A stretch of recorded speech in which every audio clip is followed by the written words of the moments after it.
soy Sherazada, bienvenidos a Quién Soy, el podcast donde nos acompañamos y nos reconstruimos en el proceso. Como siempre les recuerdo que se suscriban a los canales de Spotify y de YouTube para que crezca el grupo de personas que nos escuchan. En Facebook pueden encontrarme como Quién Soy, por Instagram y Twitter como Quién Soy Podcast. Igualmente pedirles apoyo para difundir los capítulos a sus conocidos. El tema del capítulo de hoy es conformación de nuestra identidad desde lo individual a lo colectivo. Creo que el título por sí solo puede sonar extraño, o bien sin un sentido, pero realmente considero importante el tema, y aunque durante episodios anteriores he hablado de pautas para alcanzar nuestro bienestar, hablar de autorrealización, autoestima, la importancia de tomar nuestras decisiones, creo que algo fundamental es no solo centrarnos en nosotros mismos y en pensar quiénes somos, ya que nuestro comportamiento, acciones y cada uno de nosotros formamos parte de algo más grande, que lo que hacemos repercute en el otro y viceversa, y que como parte fundamental de nuestro desarrollo personal es el sentirnos parte de algo y ejercer la responsabilidad de ello. Sin embargo, cada vez es más difícil porque cada vez vivimos más solo para nosotros. Normalmente, cuando se habla de psicología, se plantea desde la parte individual, entender los procesos que ocurren en nuestro interior para entender nuestro comportamiento, como la percepción, la memoria, el pensamiento, la conciencia, entre otros elementos, son entendibles al momento de comunicarnos y relacionarlos con los demás. Nuestro ambiente entonces es esencial. Un ejemplo de ello es el término de construcción social que expliqué en el capítulo 8. A partir de cómo nos relacionamos con los demás y los demás con nosotros, nos dan la pauta para conocernos. Nos concentramos constantemente como seres humanos en construir un mundo individual, pero en verdad nos entendemos a partir del tú y entendemos al otro a partir de nosotros mismos. Por lo mismo, somos seres sociales, simbólicos e inmersos en una cultura. Pero cada vez nos hemos y se ha centrado el análisis del ser humano, incluso desde la psicología, con explicaciones individualizadas a partir de vivir en el presente, pero sin aprendizaje de lo que hemos vivido personalmente e históricamente. Y vamos dando pasos repitiendo los mismos errores. Una forma fácil de darnos cuenta de ello es al mirar las noticias. Yo te invitaría, por ejemplo, si el día de mañana ves alguna noticia, posterior a ello, analices los contextos culturales, históricos e incluso factores sociopolíticos de dicha noticia, y no solo quedarnos con lo que nos dice el comentarista en turno o lo que les digo yo. La razón de todo esto es porque hablar de identidad y la importancia de la identidad es fundamental. Entonces, ¿qué es identidad? Son ciertas características, símbolos y valores de una persona o de un grupo. Esta combinación en particular es un filtro y forma de afrontamiento ante la vida. Nuestra específica conformación de valores, emociones, pensamientos que nos hace ser de una forma particular y que vamos recodificando constantemente. La identidad colectiva entonces son elementos como lenguaje, símbolos, rasgos específicos que tienen un significado particular y un valor específico para un grupo de personas, y a su vez, la manera de interacción de este significado específico representa algo en particular de quiénes somos. Por ejemplo, nuestro himno nacional forma algo representativo de nuestra nación, pero para cada uno de nosotros nos hace sentir y pensar algo en particular.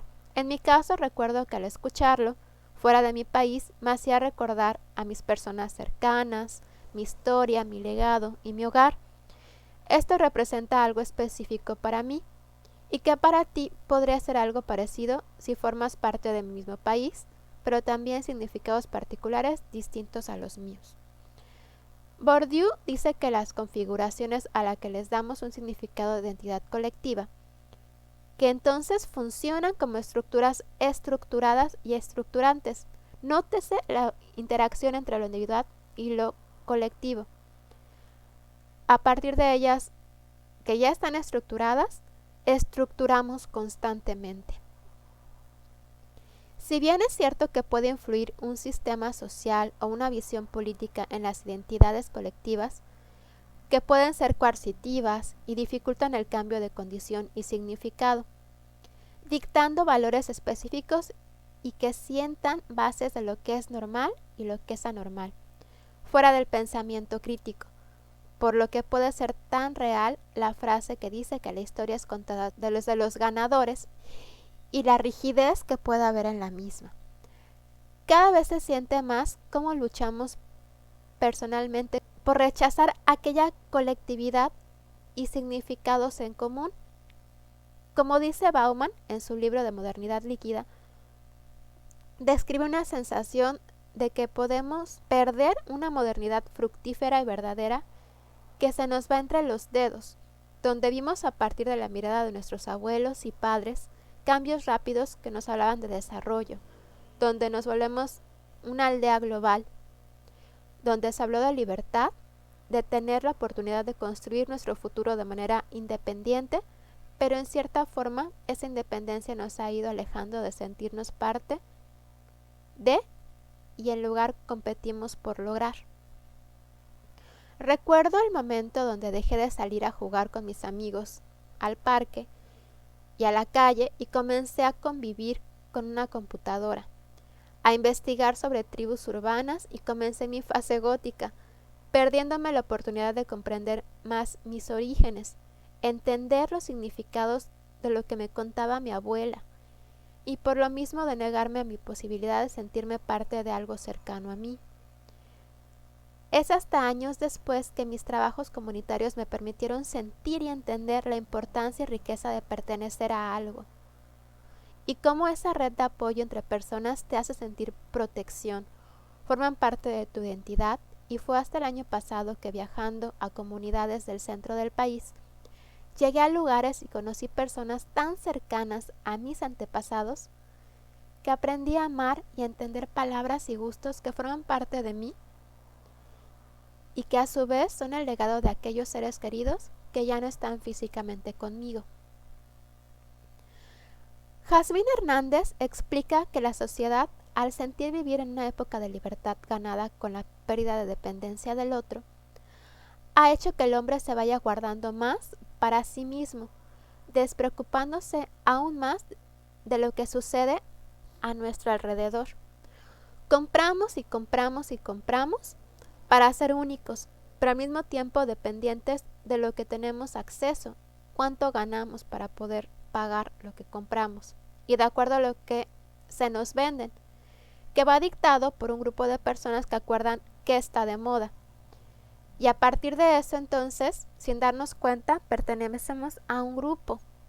Es una especie de lucha interior que repercute en nuestra propia búsqueda de identidad, de conocernos a nosotros mismos y de entender cómo los demás forman parte de nosotros. Espero que con esto que estoy hablando no sientas desesperanza.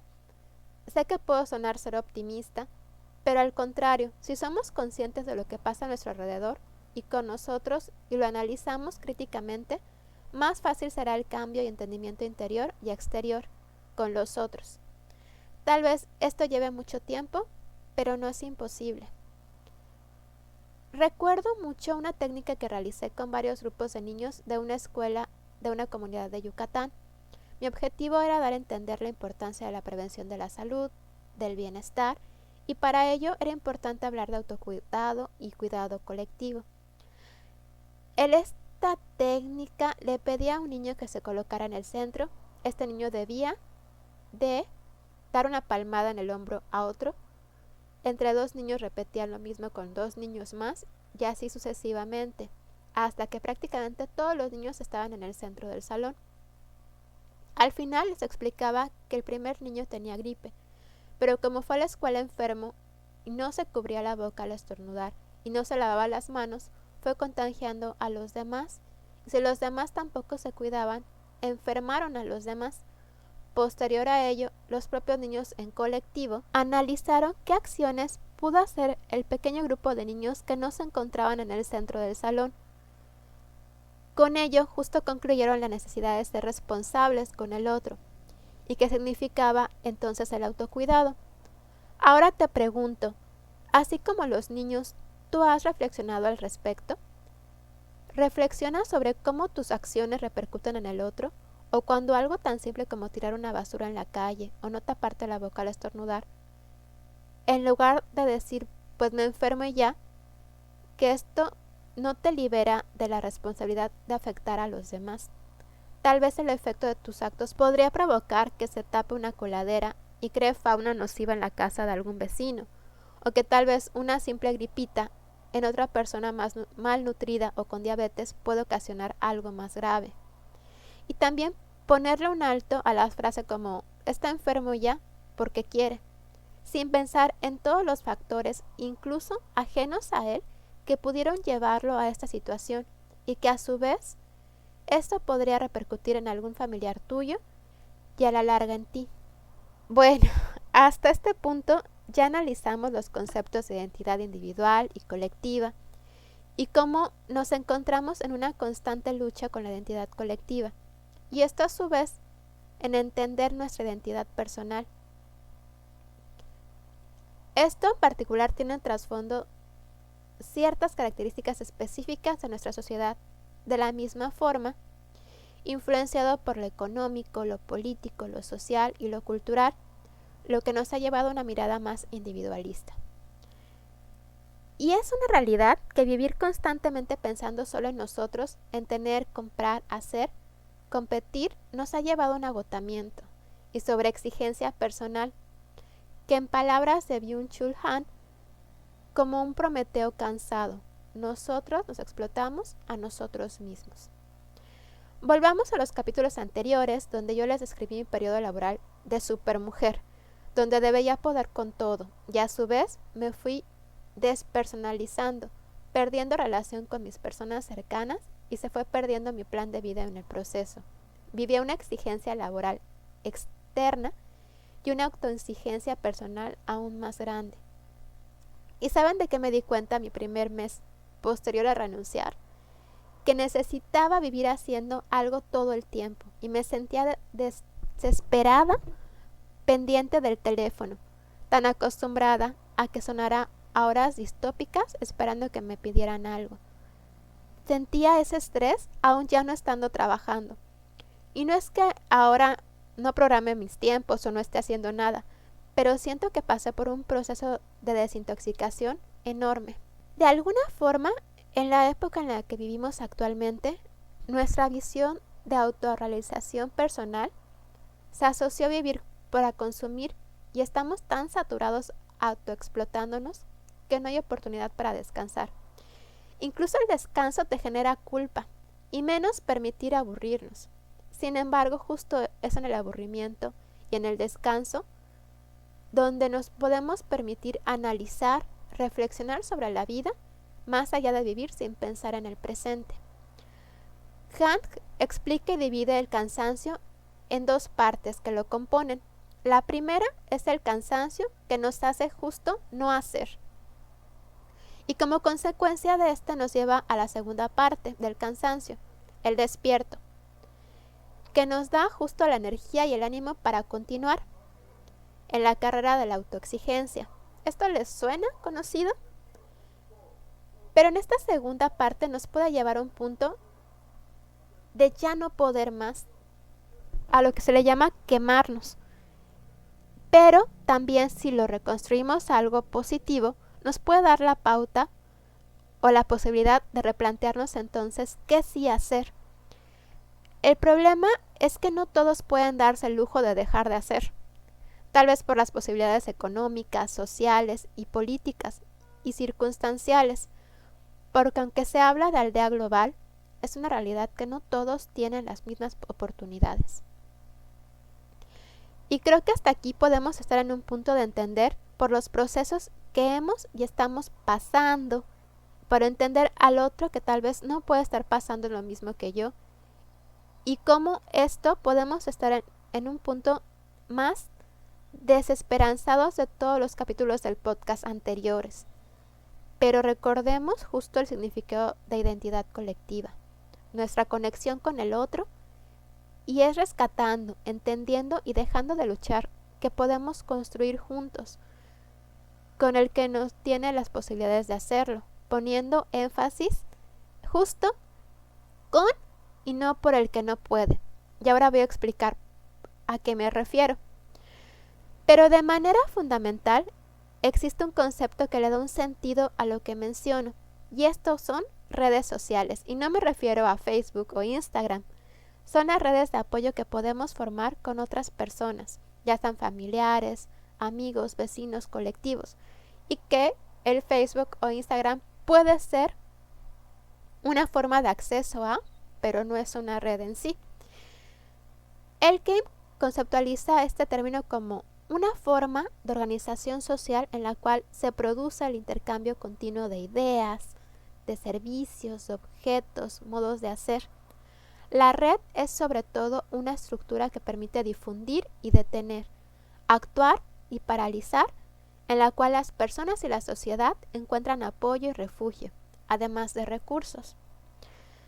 Pero para que esto se logre, debe ser de manera horizontal, es decir, de la mano con, entendiendo que todos aportamos algo y todos compartimos algo que nos une y construye, y se toman decisiones en conjunto.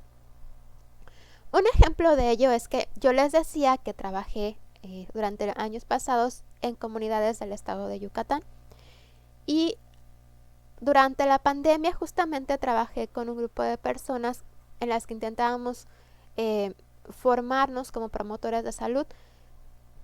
En su caso, pues ellos se encontraban en su comunidad y yo me encontraba a distancia.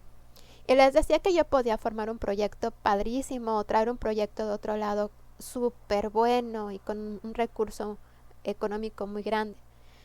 Pero que si yo no desde el diagnóstico lo trabajaba en conjunto con las personas de la comunidad y con ellos nos encargábamos de ver con qué se contaba, qué personas podían apoyarnos para llevarlo a cabo, entonces realmente no iba a lograr mucho. Por ejemplo, si yo quiero hacer un proyecto que hable de mejorar la alimentación en una comunidad a través del consumo de la manzana del estado de Yucatán, pues esto no lo voy a poder lograr porque en las comunidades de Yucatán no hay árboles de manzanas, hay árboles de otros frutos. Entonces, justo son las personas de la comunidad de las que pueden saber mejor qué problemáticas, qué necesidades y cuál es la mejor forma que para ellos tiene un sentido de construcción. Cuando comencé a entender la importancia hace mucho tiempo de trabajar junto con el otro para el bien colectivo y que a partir de ello me daba un sentido de pertenencia y un entendimiento de mí misma y me acercaba por lo mismo a la búsqueda mayor de autorrealización personal, pensaba en causas ajenas a mí, externas, y mirar que la construcción y fuerza de lo colectivo se puede formar desde el apoyo entre amigos, entre la unión con un grupo de vecinos o la sororidad con mi compañera de trabajo. Y que una decisión tan sencilla como no tirar una envoltura de un chicle en la calle es asumir la responsabilidad de mis acciones, y hacia y con el otro. Y ese es un gran paso para nuestro bienestar, para cambiar, para exigir, para proponer y hacer, lejos de ser un hámster girando en su ruedita sin parar y al mismo tiempo cansada de hacerlo. La canción para cerrar el podcast se llama Air Force, que en español significa Fuerzas Aéreas. Esta canción también es originalmente en inglés y es interpretada por Mustafa, que es un poeta y cantante de 23 años, de origen musulmán, y la canción dice: no dobleguen sus fuerzas aéreas, quédate dentro esta noche, no te veré por un tiempo, te digo cómo me siento, en caso de que sea la última vez. Usted sabe las probabilidades, usted sabe los defectos, todo es por diseño y tú irás a cualquier parte de todas formas. Y no es seguro. Solo sé que me importa y estaré despierto. Investigando sobre esta canción y Mustafa, en 8 Media, mencionan que fue creada como una mezcla de música occidental, a partir de partes de una canción tribal sudanés, inspirada en la procedencia cultural de Mustafa. Él describe su música como música folk procedentes de barrios marginados. Al escucharla, me recuerda el poder de la aceptación de la identidad colectiva y la personal. A partir de su música es que expresa la realidad en la que vive, pues fue a través de la pérdida de un amigo que comenzó por la violencia del barrio de Toronto, Canadá, donde creció, que comenzó a crear música para mostrar los cambios culturales y sociales del lugar que le hacía sentir seguro, su hogar, y como una especie de reclamo de lo que pasa. Pero igual, para mostrar esta fuerza que hay de las personas que viven en ella. Sé que este es un capítulo un poco crudo, que podemos sentir a partir de los capítulos anteriores que vamos por un camino de crecimiento personal, de la búsqueda de nuestra libertad, de autorrealización, pero esta no podrá ser completa si no entendemos esta relación con los otros y que vivir sin el otro hace que crezca esta polaridad. Problemáticas y necesidades que vemos y que aunque vivimos en un mundo acelerado y seguimos y nos autoexigimos, es importante darnos cuenta de analizar, asumir la responsabilidad y dejar de culpar al otro solamente y pasar de la contemplación a la acción, a la propuesta y a la construcción juntos. Nadie es una isla, completo en sí mismo. Cada hombre es un pedazo de continente, una parte de la tierra. Si el mar se lleva una porción de tierra, toda Europa queda disminuida, como si fuera un promontorio. O la casa de uno de tus amigos, o la tuya propia. La muerte de cualquier hombre me disminuye porque estoy ligado a la humanidad. Por consiguiente, nunca hagas preguntar por quién doblan las campanas, que doblan por ti.